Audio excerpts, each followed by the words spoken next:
আসসালামু আলাইকুম দর্শক।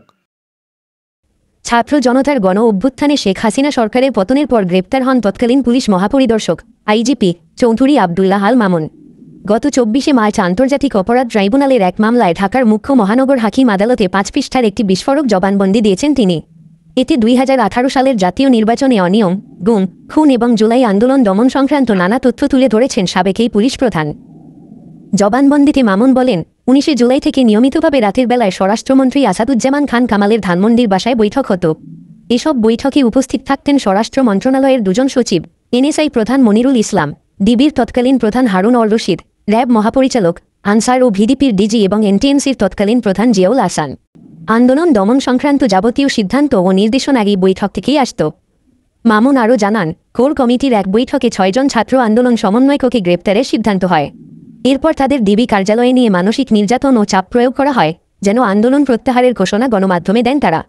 স্বরাষ্ট্রমন্ত্রী হারুন অর রশিদকে জনাব বলে সম্বোধন করতেন, কারণ তাকে রাজনৈতিক নির্দেশ বাস্তবায়নের ক্ষেত্রে অত্যন্ত কার্যকর মনে করা হতো। হেলিকপ্টার থেকে গুলির বিষয়ে মামুন বলেন, আন্দোলনকারীদের মধ্যে ভীতিকর পরিবেশ তৈরি ও নজরদারির জন্য হেলিকপ্টার মোতায়েনের রাজনৈতিক সিদ্ধান্ত নেওয়া হয়। এই পরিকল্পনার নেতৃত্বে ছিলেন র্যাবের তৎকালীন ডিজি হারুন অর রশিদ।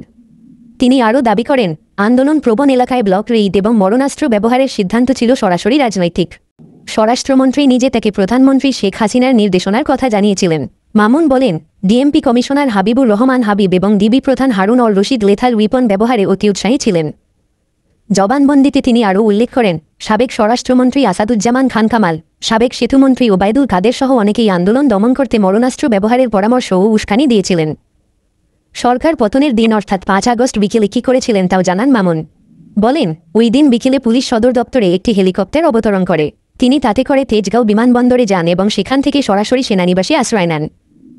জবানবন্দির শেষাংশে আন্দোলনকারীদের ওপর গুলি চালানো ও হতাহতের ঘটনায় তিনি অনুতপ্ত ও দুঃখ প্রকাশ করেছেন।